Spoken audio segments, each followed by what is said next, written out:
Kolaborasi di antara Data Stream Digital Sendirian Berhad DST dan Multisys Technologies Corporation Filipina akan menjadi mercu tanda penting bagi DST sebagai sebahagian daripada perjalanan transformasi digitalnya yang berterusan dalam membantu pelanggannya di samping menyokong objektif negara sebagai negara pintar. Melalui kerjasama ini, kedua-dua pihak memanfaatkan kekuatan masing-masing dalam penyelesaian teknologi telekomunikasi dan kejuruteraan perisian untuk dapat memberikan akses yang lebih baik kepada pengguna. Kerjasama ini juga akan memberi peluang untuk sama-sama mengembangkan dan memanfaatkan pasaran luar dengan penyelesaian inovatif. Perjanjian platform digital dimeterai baru-baru ini dengan majlis penandatanganan secara virtual di Ibu Pejabat DST. This collaboration brings together transformation and the ingenuity of telecommunications and solutions-oriented software from the key players of Brunei Darussalam and the Philippines. So DST is in its path to transformation as a digital service provider, with its key mission in creating convenience and value through a leading digital lifestyle ecosystem.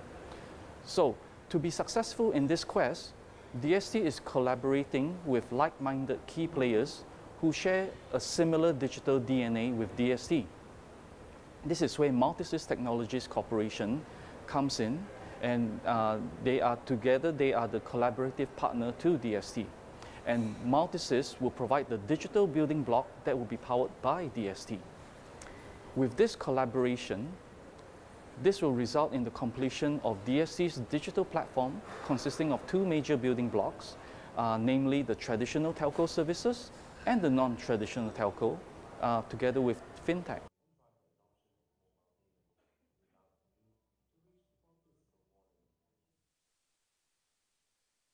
Ladang sayur-sayuran dan buah-buahan syarikat perniagaan Hajah Arni Haji Ali menyasarkan penghasilan lebih 35,000 kilogram ubi kayu sebulan. Sasaran tersebut dijangka mampu dicapai dengan bantuan dan sokongan dari Kementerian Sumber-Sumber Utama dan Pelancongan melalui Jabatan Pertanian dan Agri Makanan. Selain ubi kayu, syarikat juga menghasilkan tanaman lain seperti ubi manis, timun, kacang panjang, labu air, lada, tomato dan peria. Ladang yang diusahakan oleh Awang Zaki bin Haji Sahak terletak di atas tapak seluas 2 hektar di kawasan kemajuan pertanian Lumapas. Syarikat ini mula berkecimpung dalam bidang pertanian sejak tahun 2005 di Kampung Junjungan dan Kampung Lamunin Tutung secara kecil-kecilan sahaja.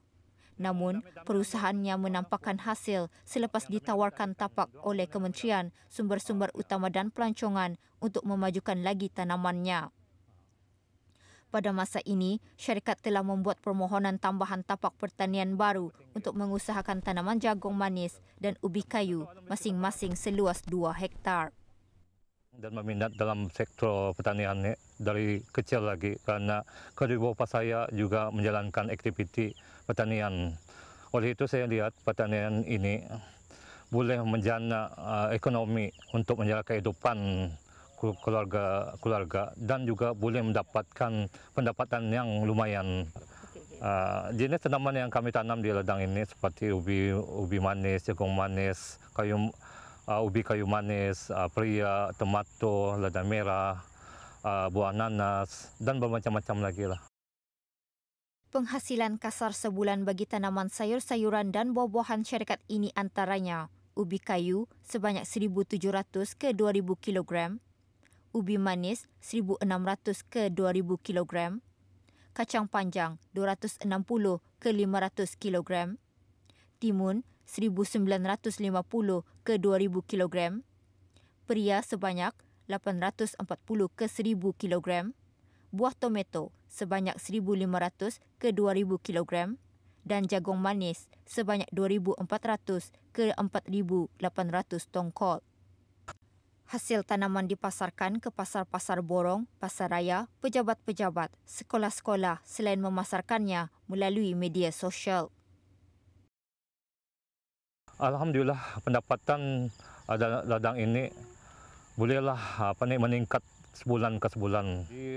Barang-barang hasil pertanian ini kami pasarkan ke pasar raya pondok-pondok dan gara-gara jualan sayur-sayuran dipasarkan kepada pasar-pasar borong, dan kami juga membakalkan kepada syarikat-syarikat yang membuat makanan, yang mengusahakan makanan, dan juga untuk memudahkan kami untuk memasarkan hasil tanaman kami menggunakan juga melalui media sosial.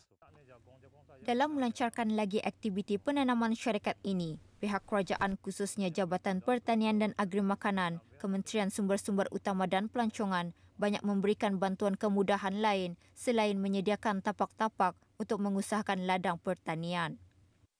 Alhamdulillah, bantuan yang dibagi oleh kerajaan berbanyak terima kasih kepada Kerajaan Kebah Duli melalui Jabatan Pertanian Agri Makanan, Kementerian Sumber-Sumber Utama dan Pelancongan telah banyak memberi kami bantuan seperti kemudahan ladang-ladang, seperti saluran air bersih, pembersihan lubang-lubang, dan juga tunjuk ajar cara-cara bertanam sayur-sayuran dan buah-buahan.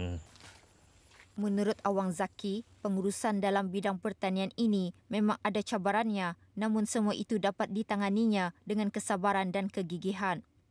Harapan beliau lagi akan terus dapat menyumbang kepada pertumbuhan ekonomi negara dan mengurangkan kebergantungan makanan pertanian dari luar negara. Mengembangkan lagi, lebih maju lagi ladang kami, dan juga untuk membantu pihak kerajaan untuk meningkatkan lagi hasil-hasil pertanian negara ini dan mengurangkan import hasil-hasil pertanian dari luar negeri. Dan juga nasihat kepada saya, kepada belia-belia yang menceburi dalam sektor pertanian ini, supaya ada mempunyai sifat ketahanan diri dan berani menerima cabaran serta berkarih dan berjarih untuk mendapat kejayaan. Alhamdulillah, inilah hasil ladang kami, Syarikat Perniagaan Ajar Harnia Jali.